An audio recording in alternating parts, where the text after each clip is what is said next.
All right, this week I thought I'd give you a tour of the full property. So we've been living up here for just over a year. We're in that bus you can just see behind me. We've also got a 40-foot shipping container with side opening doors, which is just, I'm blocking the view actually, it's just over my shoulder, you can see behind me there. We've got a veggie garden down here. Beyond that, there's quite a few fruit trees I've planted, and over this way, the land slopes down quite steeply and is what Kiwis would call bush. You might call it the woods or the forest or whatever. But anyway, let's get into it.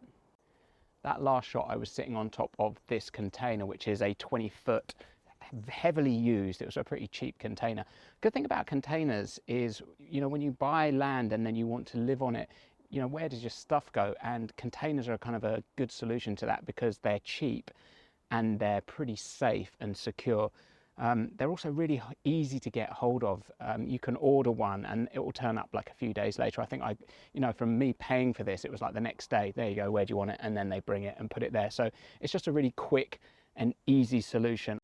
This is our veggie patch. It's doing okay. I think one of the things when you're buying land is that, or at least around this area, it's either going to be kind of grazing pasture land, and in this case it was a campsite. And in either case, the quality of the soil was not very good. This was all clay and it had been flattened out, so someone's just removed all the topsoil, so it really wasn't great. Even the grass was struggling to grow a bit. So it was much easier for me just to kind of build up rather than dig. So all I did was just cover this with cardboard. Then I put compost on that, mulch over the top, and it's working fine. There's plenty of videos if you're interested on setting up a garden like this. We've got tomatoes at the moment. We're kind of in the autumn season now, so all of these plants are coming to their end of their lives. The tomatoes, we've got some squash here and a few peppers, and in the next few days I'll be getting everything ready for the winter. Normally we do everything on here on a pretty tight budget, and this was a massive extravagance. I bought this new, it only had one trip bringing some gear out to New Zealand. It's a 40-foot shipping container. The expensive bit of it is because it has two sets of side opening doors, which is just so useful. Partly you can store gear in here. It's got lock boxes on that make it really safe and secure, and it makes it for a really good workshop. I was just finding that in the winter here, I had nowhere dry to work.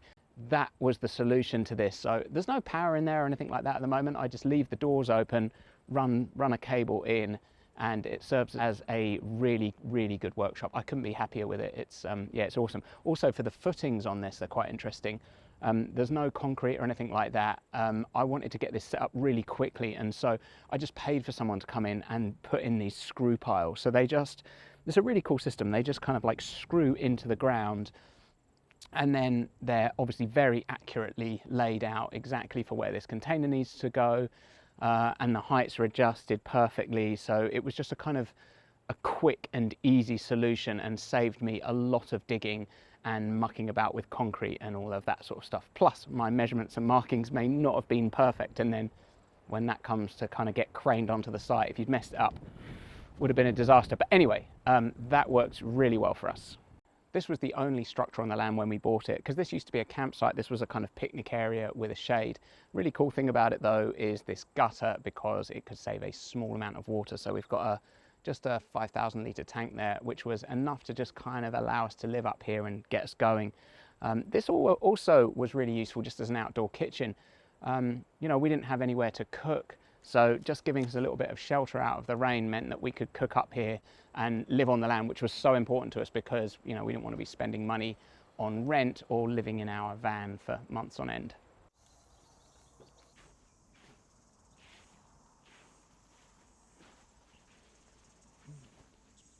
This is our 1968 bus. We bought this as a kind of alternative, I guess, to a tiny house. When we bought the land, we thought we wanted to be up here as quickly as possible, mainly because we didn't want to pay rent and we were sort of sick of living in our van. We were just living in our van down here at the beach. So this was a kind of good solution. It meant that, I mean, theoretically, I suppose I could have built a tiny house. The problem is that it would have taken quite a long time, and so where do you live in that time? If we'd have rented, it would have cost a fortune. So the good thing about the bus was that I knew that I could get it livable within just a few months. So I bought that and it was completely rotten inside. Water had got in, rats were living in the walls, all of that sort of stuff. So I stripped it back to the metal, but just getting it from that kind of basic stage to be able to live in it took me maybe 2 or 3 months, so not that long. And then at least we had somewhere dry. When I started working on this thing, I realized when you buy an old bus, pretty much every single seal on every single window is going to leak a little bit. The old rubber just kind of shrinks and perishes.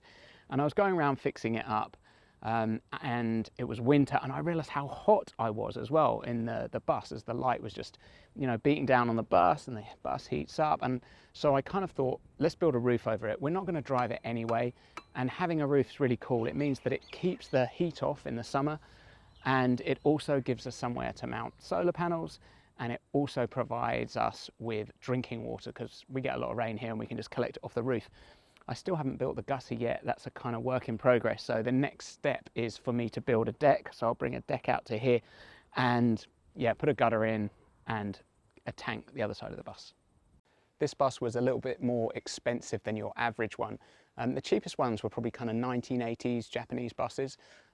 This is a very old-fashioned English bus from, you know, the late 60s, and that had a kind of, I don't know, I think it's got a real charm to it. The way that the windows are curved, the way that the body's curved, there's something about it that's a bit more interesting than a blocky square bus. So I found that, you know, there's something sort of quite appealing about it.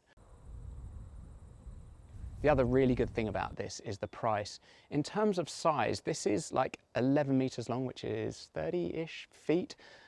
So it's a similar length to a tiny house, but obviously, you know, much shorter and a similar width to a tiny house. But the price I paid for this is the same price as a kind of a new trailer, like a top of the range trailer for a tiny house. And I think that's a bit of a bargain, really. The fact that you're already getting, you know, all the windows are in place, the shell's done, you know, the engine even worked. So I think that was a bargain, and it didn't take that long in terms of time for me to get this to be livable. I mean, it wasn't luxurious, you know, don't get me wrong. It was a bit rough when we first moved up here, just sleeping on the floor of the bus, and it was a lot of mess, but it still worked out as a really cheap alternative.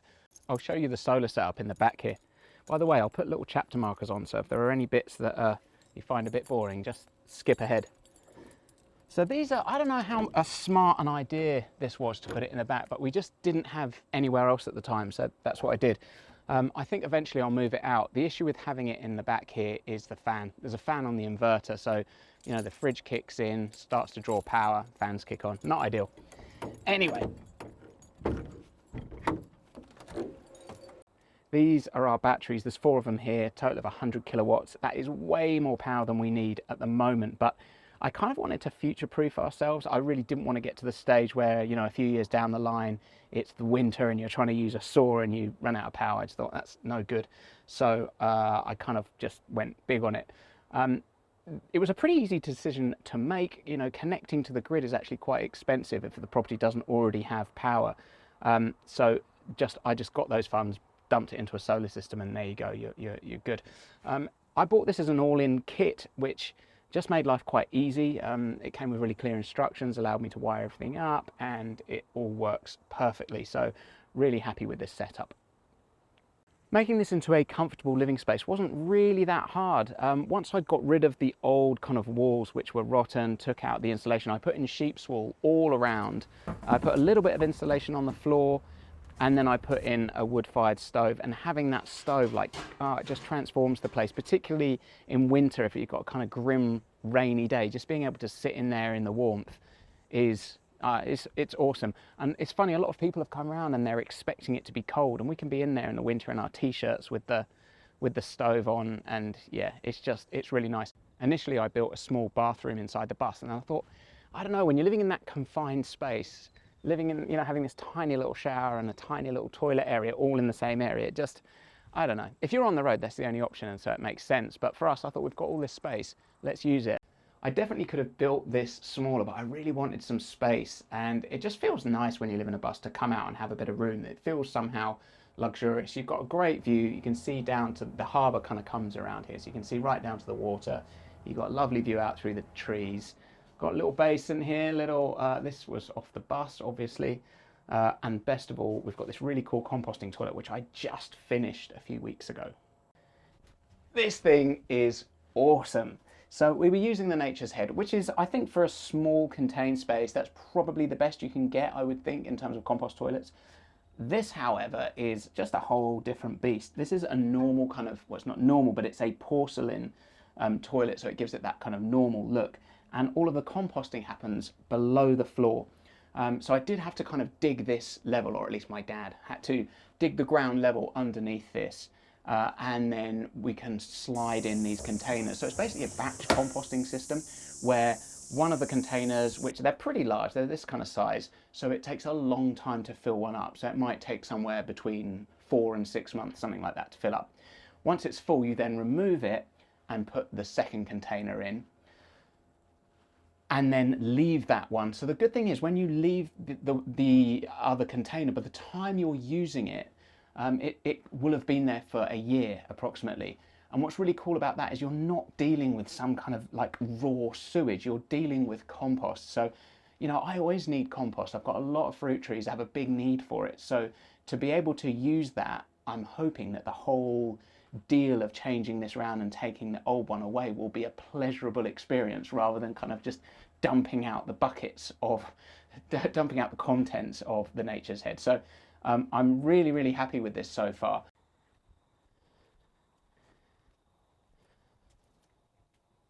This is the outdoor shower. It's probably the best thing I've ever made. Not in terms of craftsmanship maybe, but just in terms of kind of luxury and what it's added to the quality of our life. To be able to stand out here and have a hot shower is just magical. I'll show you the view. It's a bit tricky to show you, but just kind of, you can see down through the bush there and you're looking all the way down to the harbour and you can see the water. There's no need for walls. You can see there's no walls on either of these two sides. I just didn't feel it was needed just because, you know, who's going to be looking at us in there? So yeah, without question, this is my favourite thing that I've built. I'm calling this area the Olive Grove. That's slightly grandiose maybe, but what's really cool about these is they're so cheap, particularly when you buy them really small. You know, when you go to a garden centre and you'll see like an olive tree and it will cost, you know, hundreds of dollars for some beautiful big old tree. These things, they were like this big, yeah, like $5 each or something. Normally when I buy fruit trees, I buy as many different types as possible because I want, well, one, the taste is different, and two, I want that fruit to come into season at a different time, so you've got fruit year round. With olives, just because the processing is a bit of a hassle, or at least it seemed that way to me, I thought the best thing to do was just to get one variety so they'll all come into season at the same time, and then you can process them all together. So that's why I got these, and they've been growing really, really fast.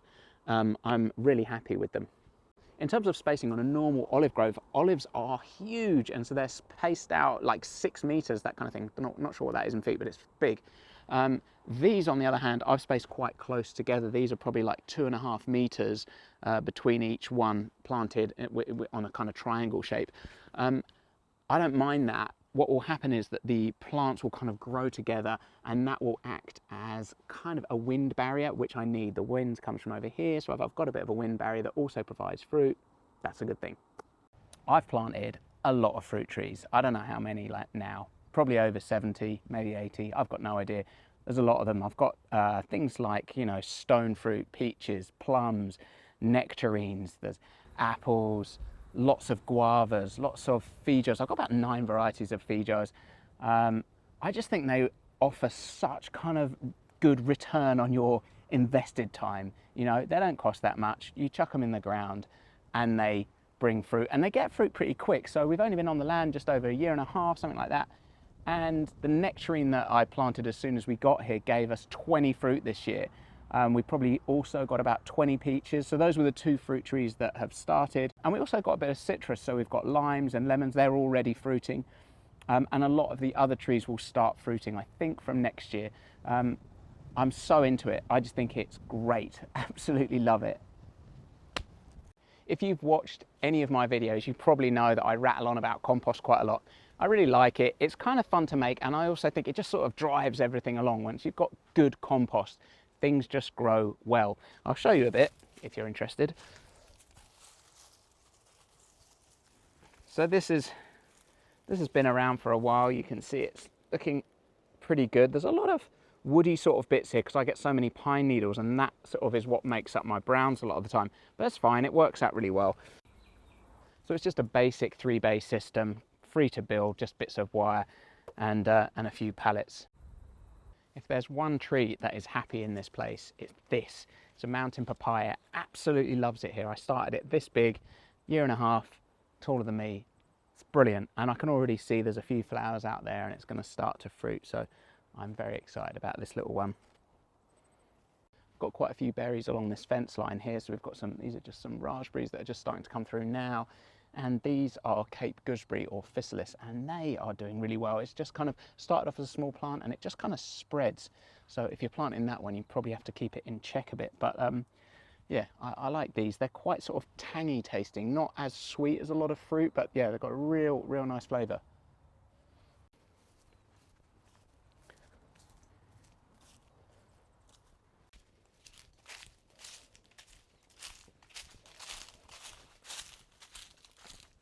This area over here is probably the bit of the garden that I'm most excited about. I'm planting loads of subtropicals into this area. It's really well protected. You can see the bank behind me and the wind comes from over there. This area stays pretty warm. There's also an inlet down here where the harbour comes around, and the water temperature in the ocean here doesn't really get that cold. We're in the kind of on the edge of the subtropics, and so the water down there in the middle of winter will be, I don't know, like say 14 degrees, something like that. And that just heats up the air temperature here enough that the winters are really mild. We don't really get a frost, and therefore I'm kind of planting subtropicals and tropicals actually. I've got quite a few tropical plants in there that I am hoping will do okay. This is the food forest, so I started chopping trees down around here. This was all kind of scrubby, bushy sort of stuff. It wasn't doing that well because it was so kind of overcrowded. It was all kind of linked in together and very difficult to get through. So I've cut it back, planted in a few fruit trees, and the trees that were here are now all starting to come back up. So I'm just occasionally sort of chopping them back and using that as a mulch on the trees. I should make it clear this was not native bush, obviously.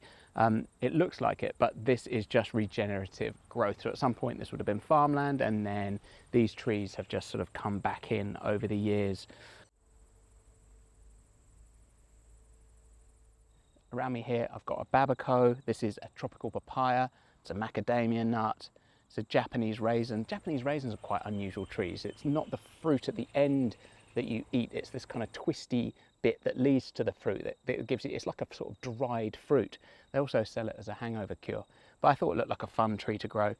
And over that side we've got a few bananas, and this is an area that I'm kind of constantly planting into at the moment. It's already, I'm feeling kind of like uncomfortably warm here because we don't get any wind here, or very little wind. So yeah, it's definitely a good area. I think it's a good area for tropical fruit. I'm currently trying to build a pathway through here. It's quite steep, as you can see, but I think if I can cut away a bit here, I'll be able to sort of like level out the land a bit. I'm going to use some silver ferns or pungas, and they die, and then you have this sort of trunk that's really good because it just doesn't seem to rot.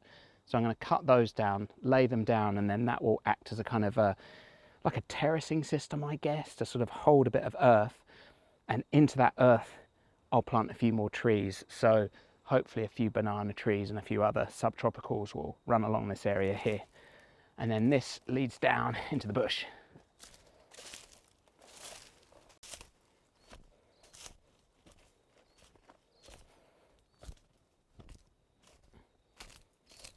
This is one of my favourite spots on the whole property. There's something just magical about this whole bush area. When we first got it, you couldn't even get in here. There was all this old kind of overgrowth everywhere, and you had to kind of like fight through it just to be able to get in. There's a lot of dead material down here, and I'm gradually pulling some of that stuff away now and again. It's more of a, it's not a kind of a pressing project. It's the kind of thing I tinker away with on weekends and just make it a little bit more accessible so we can get down here. I think eventually I'll cut in a few pathways, and then at some point I'll probably build something else down here, maybe some accommodation, or I'm not sure yet, but we're gradually working on this area, and it's just so much fun. It's a beautiful little spot, and we're kind of massively, massively grateful. It feels sort of almost unbelievable that we could own somewhere like this, but yeah, we just got really lucky with it. It's a great little spot.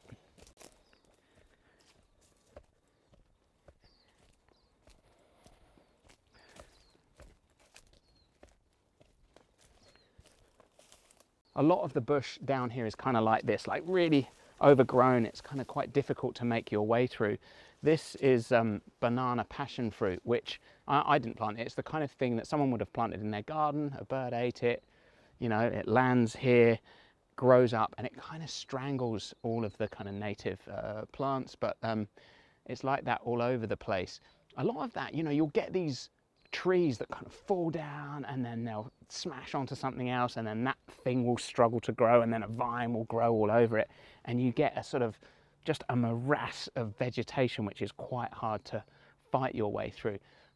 But it's kind of also fun, and for me this feels like a project that I'll always have. This will always be here probably for the rest of my life as I gradually tinker away on it and make little pathways through the bush, and maybe I'll make little cabins, little tree houses, things like this. So it's going to be an ongoing project, and it's going to be a lot of fun, I think, for the rest of my life.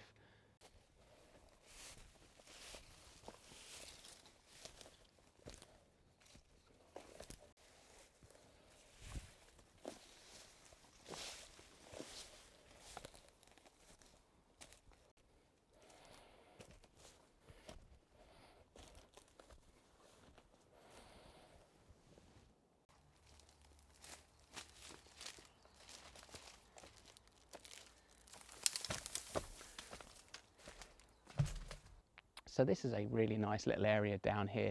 It's just away from it all, so it feels a bit, I don't know, just a bit sort of secluded and quiet down here. I really like it.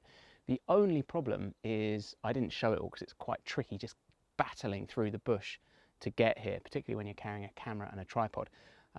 So it is does take a bit of time to get here, but it's a really nice area. It's pretty flat. I'm not sure what I'll do with it. Maybe a greenhouse one day, or who knows what. But anyway, oh yeah, the best thing I've left till last, so we'll do that next.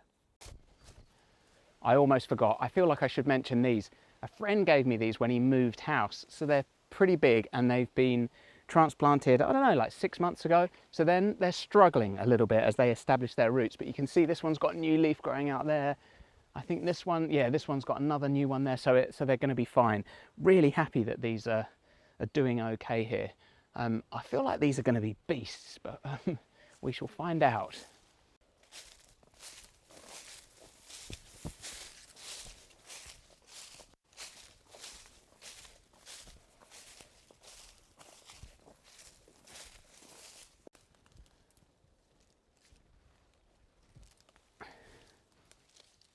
So this is that banana passion fruit I was telling you about. You can see the fruit grows along here, and then this opens up into a flower. It's, you know, it's a nice looking, you can just see it. Yeah, it's a nice looking little flower. I don't think I can focus quite that close on it. I haven't got a macro on. But anyway, it's a beautiful looking thing. It's just a pain that it absolutely swamps everything in the woods, but there you go.